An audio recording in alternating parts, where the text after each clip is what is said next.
Team Pakistan پہلے امتحان میں ہی ناکام۔ چیمپئنز ٹرافی کے پہلے میچ میں نیوزی لینڈ نے دفاعی چیمپئن کو 60 رن سے ہرا دیا۔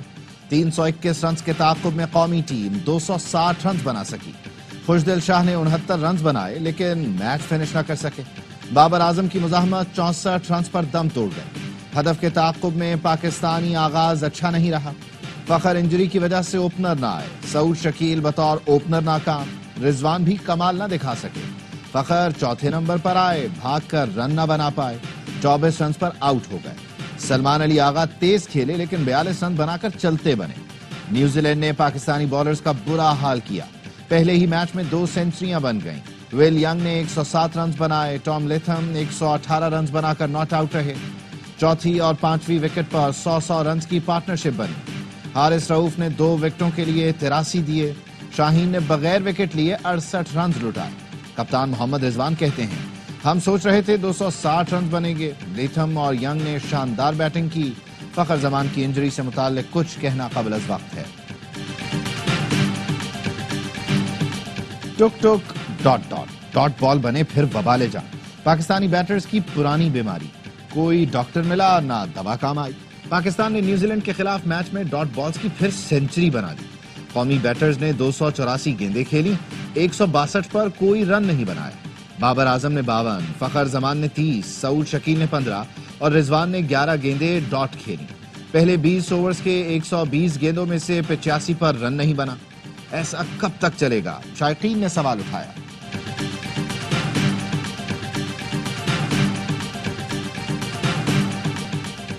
قومی ٹیم کی شکست پر باسط علی اور کامران اکمل برہم۔ ٹیم سلیکشن اور بڑے ناموں کی پرفارمنس پر سوال اٹھا دیا۔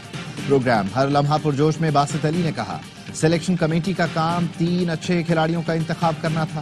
T20 کی پرفارمنس پر ون ڈے کے لیے سلیکشن غلط ہے۔ بتایا جائے خوشدل شاہ کو بطور بالر شامل کیا ہے یا بیٹر۔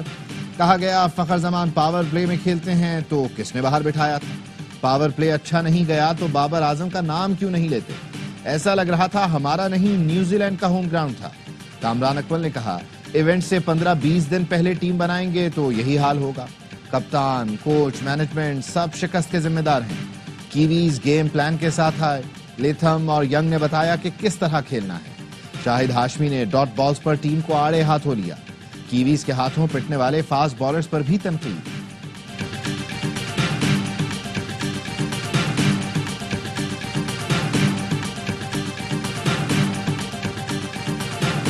29 سال کا طویل انتظار ختم۔ پاکستان میں ICC میگا ایونٹ کا شاندار آغاز۔ دونوں ٹیمیں قومی ترانے کے لیے میدان میں اتری۔ آسمان پر پاک فضائیہ کے شیر دل اسکواڈن نے سبز ہلالی رنگ بکھیرتے ہوئے سلامی پیش کی۔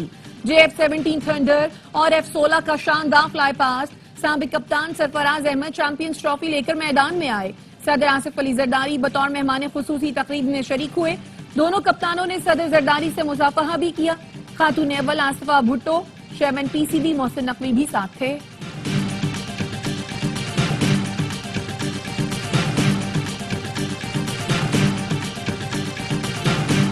ٹیسٹ ٹاکرا 23 فروری کو ہوگا۔ قومی کرکٹ ٹیم آج صبح کراچی سے دبئی روانہ ہوگی۔ کھلاڑی جمعرات کو آرام کریں گے، جمعے کو ٹریننگ سیشن میں حصہ لیں گے۔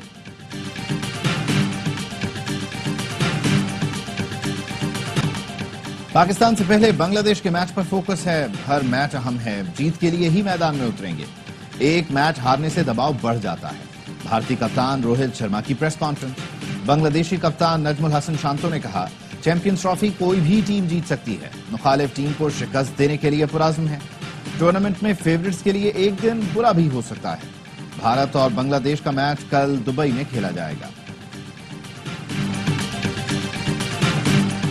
وزیر اعظم شہباز شریف کی چیف جسٹس یحییٰ آفریدی سے ملاقات۔ چیف جسٹس کو ذمہ داریاں سنبھالنے پر مبارکباد، نیک خواہشات کا اظہار کیا۔ اسٹیک ہولڈر سے مشاورت کے اقدام کو سراہا۔ ملکی معاشی صورتحال اور سیکیورٹی چیلنجز پر بھی گفتگو ہوئی۔ وزیر اعظم نے مختلف عدالتوں میں طویل مدت سے زیر التوا ٹیکس تنازعات سے متعلق آگاہ کیا اور میرٹ پر جلد فیصلوں کی استدعا کی۔ چیف جسٹس نے وزیر اعظم سے نظام انصاف میں بہتری لانے کے لیے تجاویز بھی مانگ لی۔ وزیر اعظم کی چیف جسٹس کو لاپتہ افراد سے متعلق مؤثر اقدامات میں تیزی لانے کی یقین دہانی۔ سپریم کورٹ اعلامیہ کے مطابق وزیر اعظم چیف جسٹس کی دعوت پر آئے۔ ملاقات چیف جسٹس کے ریفارمز ایجنڈا کا حصہ ہے۔ چیف جسٹس نے گفتگو میں کہا پالیسی سازی پر اپوزیشن سے بھی تجاویز لیں گے تاکہ اصلاحات غیر متنازع اور پائیدار ہوں۔ چیف جسٹس نے وزیر اعظم کو اعزازی شیلڈ بھی پیش کی۔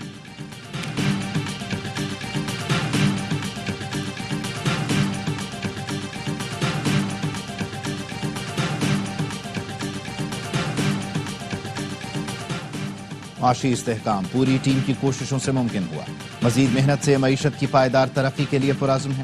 حکومت کی اولین ترجیح صنعت، زراعت، آئی ٹی کے شعبے میں ترقی، روزگار کی فراہمی اور برآمدات میں اضافہ ہے۔ مقامی صنعت کو اس قابل بنائیں گے کہ برآمدات میں بین الاقوامی مارکیٹ کا مقابلہ کر سکیں۔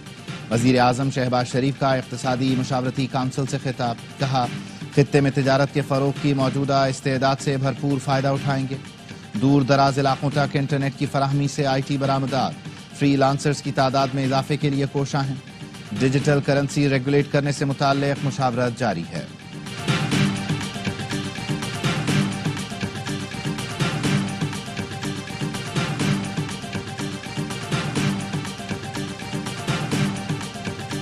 Army chief general Asim Munir کا برطانیہ میں فقید المثال استقبال۔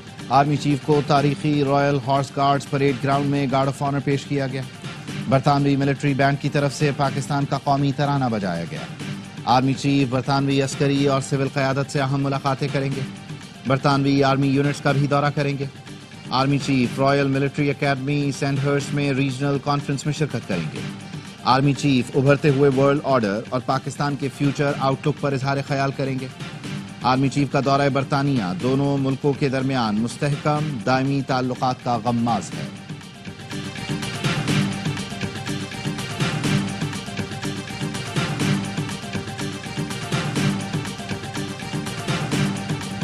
فتنہ فساد کے حوالے سے آپ کے ذہن میں پہلا نام کس کا آتا ہے؟ بد تہذیبی اور بدتمیزی کا کلچر کس نے ایجاد کیا جو اب سب کو پتا ہے؟ وزیر اعلیٰ پنجاب مریم نواز کے الیکٹرک بسوں کی افتتاحی تقریب سے خطاب، آج بھی میری کارکردگی پر کوئی بات نہیں کر سکتا، دوسرے صوبوں کے پاس بھی بات کرنے کے لیے کچھ نہیں، صرف یہ کہتے ہیں چچا وزیر اعظم پیسے دیتا ہے اور بھتیجی وزیر اعلیٰ خرچ کرتی ہے۔ حلف اٹھا کر کہتی ہوں وزیر اعظم سے کوئی بھی منصوبہ نہیں مانگا، کوشش ہے پنجاب کے آمدن کے ذرائع بڑھاؤں تاکہ منصوبے لگا سکیں، مجھ سے زیادہ وفاق سے باقی صوبے کسی نہ کسی بہانے سے زیادہ لے جاتے ہیں۔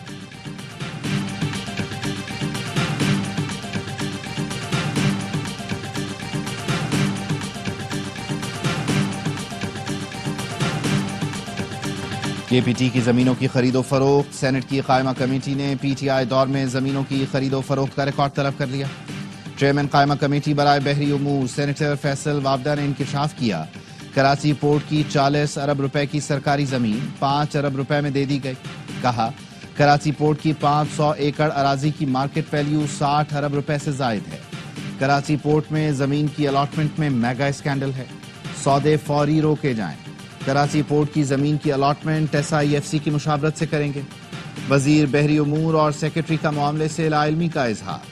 دی رپورٹرز میں گفتگو کرتے ہوئے سینیٹر فیصل وابدہ نے کہا زمین کی الاٹمنٹ میں وفاقی وزیر کا کوئی لینا دینا نہیں، ان کے بس سے باہر ہے۔ میری ٹائم کی وزارت پاکستان کا آدھے سے زیادہ قرضہ ختم کر سکتی ہے، جو زمین بیچی جا رہی ہے اس کو فریز کرنا چاہیے۔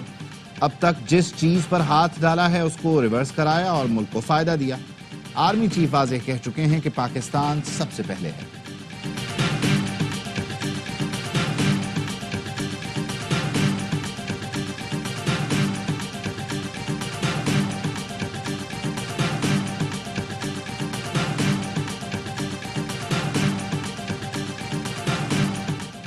ایک گروہ سنجیدہ مذاکرات اور سیاسی افہام و تفہیم کی صلاحیت نہیں رکھتا، مصنوعی سیاسی بحران پیدا کرنے کی کوشش کامیاب نہیں ہونے دیں گے۔ نواز شریف کی سینیٹر عرفان صدیقی سے ملاقات میں گفتگو، کہا 2013 سے شروع ہونے والی ترقی کا سفر جاری رہتا تو آج ہمیں آئی ایم ایف یا بیرونی مدد کی ضرورت نہ ہوتی۔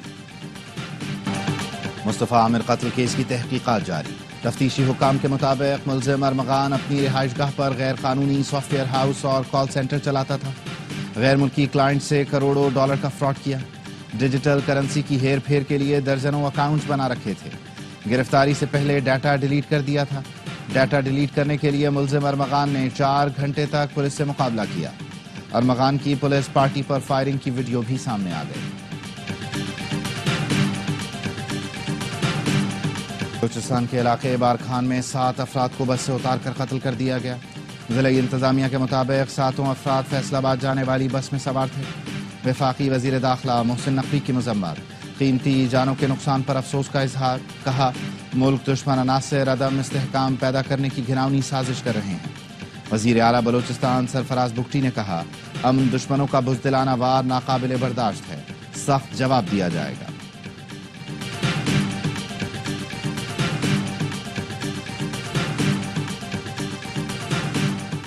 کرم کے مختلف علاقوں میں آپریشن 10 دہشت گرد گرفتار۔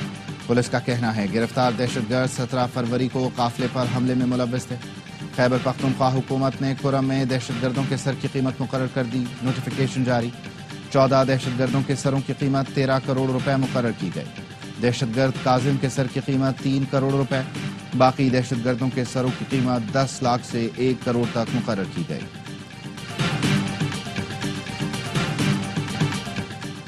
کرم میں معاملہ صرف زمین کا نہیں، فرقہ واریت کا عنصر بھی ہے، جس میں بین الاقوامی قوتیں ملوث ہیں جو اسلحہ اور بارود فراہم کر رہی ہیں، مگر ہم بھی پیچھے نہیں ہٹے ہیں، اس کو جڑ سے اکھاڑنے کے لیے بھرپور اقدامات کر رہے ہیں۔ وزیر اعلیٰ خیبر پختونخوا علی امین گنڈاپور کہتے ہیں کوئی دہشت گرد نہیں بچے گا۔ کرم کی سڑکوں سمیت پورے علاقے کو محفوظ بنانے کا کام شروع کر دیا ہے۔ 2 ارب روپے کے CCTV کیمرے لگائے جا رہے ہیں۔ وزیر اعلیٰ نے صحت کارڈ کے تحت OPD سروسز کا باضابطہ اجرا کر دیا۔ علی امین گنڈاپور نے بتایا اسکیم بطور پائلٹ پروجیکٹ ضلع مردان میں شروع کی جا رہی ہے۔ دوسرے مرحلے میں چترال، ملاکنڈ اور کوہاٹ میں بھی اسکیم شروع کی جائے گی۔ پائلٹ پروجیکٹ میں DI خان شامل نہیں، جو ثبوت ہے میں پورے صوبے کا وزیر اعلیٰ ہوں۔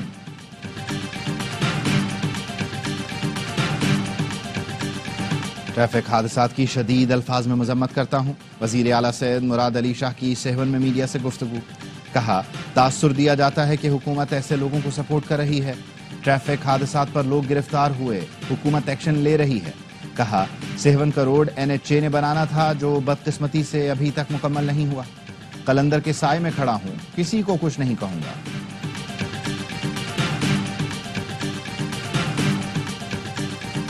کراچی میں کنٹونمنٹ بورڈ کے ایریاز میں تجاوزات کے خلاف گرینڈ آپریشن۔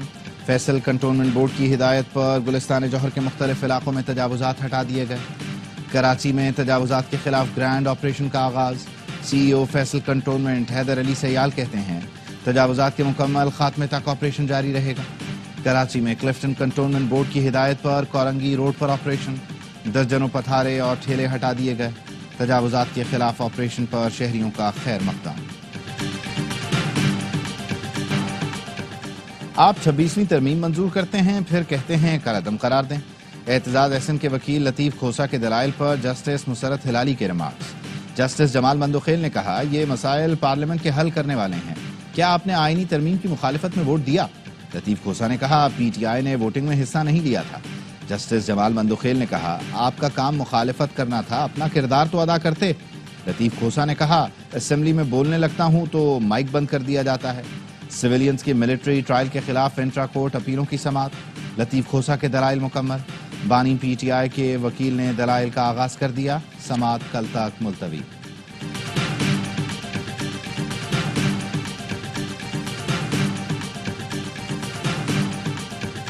بانی PTI کی اہلیہ سے ملاقات نہ کرانے پر توہین عدالت کی درخواست۔ اسلام آباد ہائی کورٹ نے سپرنٹینڈنٹ اڈیالہ جیل کو 27 فروری کو طلب کر لیا۔ جج نے ریمارکس دیے عدالت کے حکم پر عمل درآمد کیوں نہیں ہوا، لا آفیسر آرڈر پر عمل درآمد یقینی بنوائیں۔ بانی PTI کے وکیل فیصل چودھری نے کہا رمضان سے پہلے بہت سی سیاسی جماعتیں ایک موقف پر اکٹھی نظر آئیں گی، وہ موقف قومی ہوگا۔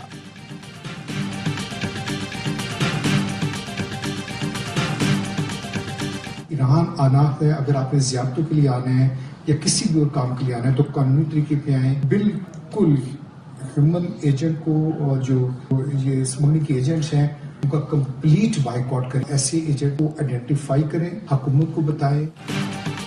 ایران میں اغوا 4 پاکستانی شہری بازیاب، انسانی اسمگلرز گرفتار۔ پاکستانی سفیر مدثر ٹیپو نے بتایا سفارت خانے نے ایرانی حکومت کے تعاون سے پاکستانی شہریوں کو بازیاب کرایا۔ غلام مصطفیٰ تبسم، محمد سہیل، محمد ارسلان اور محمد خرم کو انسانی اسمگلرز نے اغوا کر کے تشدد کیا، بھاری تاوان کا مطالبہ کیا۔ مدثر ٹیپو نے پیغام دیا، ایران آنے والے پاکستانی انسانی اسمگلرز سے محتاط رہیں، کسی مشکل میں ہوں تو سفارت خانے سے رابطہ کریں۔ پاکستان مسئلہ کشمیر کا حل سلامتی کونسل کی قراردادوں کے مطابق چاہتا ہے۔ نائب وزیر اعظم اسحاق ڈار کی اقوام متحدہ کے سیکرٹری جنرل انتونیو گوتریش سے ملاقات میں گفتگو۔ نائب وزیر اعظم نے فلسطینیوں کے خلاف اسرائیلی جارحیت کی مذمت کی، کہا پاکستان آزاد خود مختار فلسطینی ریاست کے قیام کا حامی ہے۔ اسحاق ڈار کی نیو یارک میں سعودی نائب وزیر خارجہ سے بھی ملاقات۔ ترجمان دفتر خارجہ کے مطابق دونوں رہنماؤں میں مشرق وسطی، غزہ اور مغربی کنارے میں انسانی بحران پر تبادلہ خیال کیا گیا۔ پاکستان اور سعودی عرب نے غزہ کی فوری تعمیر نو اور 2 ریاستی حل میں پیش رفت کا بھی مطالبہ کیا۔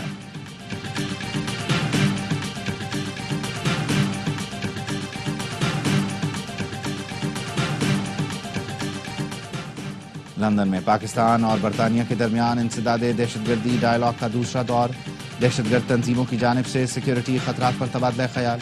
افغانستان سے ابھرنے والے خطرات کا بین الاقوامی رپورٹس کے تناظر میں جائزہ لیا گیا۔ ترجمان دفتر خارجہ کا کہنا ہے مذاکرات میں قانون کی عملداری اور ٹیرر فائنانسنگ سے نمٹنے کے طریقہ کار پر بھی تبادلہ خیال کیا گیا۔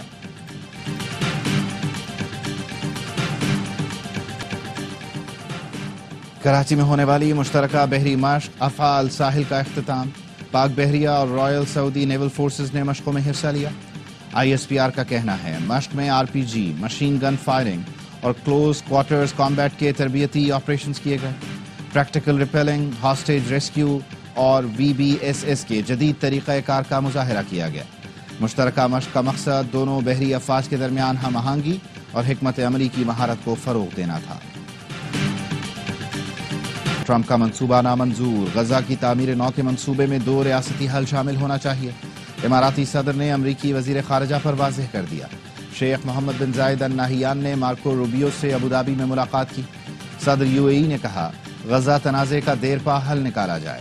حماس کا مستقل جنگ بندی کے لیے تمام اسرائیلی یرغمالیوں کو رہا کرنے پر آمادگی کا اظہار۔ ترجمان کا کہنا ہے مستقل جنگ بندی اور اسرائیلی فورسز کا غزہ سے مکمل انخلا چاہتے ہیں۔ آج 4 یرغمالیوں کی لاشیں اسرائیل کے حوالے کریں گے۔ ہفتے کو مزید 6 اسرائیلی یرغمالیوں کو رہا کیا جائے گا۔ ڈونلڈ ٹرمپ نے یوکرینی صدر کو آمر اور مسخرہ قرار دے دیا۔ ٹروتھ سوشل میڈیا پر پوسٹ میں امریکی صدر نے لکھا زیلنسکی بہتر ہے تیزی سے آگے بڑھو ورنہ آپ کے پاس ملک نہیں بچے گا۔ ایک معمولی کامیاب کامیڈین، آپ نے $350 ارب کی بات کی جو امریکہ نے اس جنگ پر خرچ کیے جو کبھی جیتی نہیں جا سکتی۔ اس جنگ کو شروع ہی نہیں ہونا چاہیے تھا۔ صدر زیلنسکی کے تباہ کن فیصلوں سے لاکھوں لوگ مر چکے ہیں۔ روس سے امن مذاکرات کامیابی سے جاری ہیں۔ یہ کام ٹرمپ انتظامیہ ہی کر سکتی ہے۔ یورپ امن قائم کرنے میں ناکام رہا۔ اس سے پہلے زیلنسکی کا کہنا تھا صدر ٹرمپ روس کی بنائی ہوئی ڈس انفارمیشن کی دنیا میں جی رہے ہیں۔ اور 7 میں حضرت لال شہباز قلندر کے 773ویں عرس کی تقریبات اختتام پذیر، ملک بھر سے عقیدت مندوں کی شرکت۔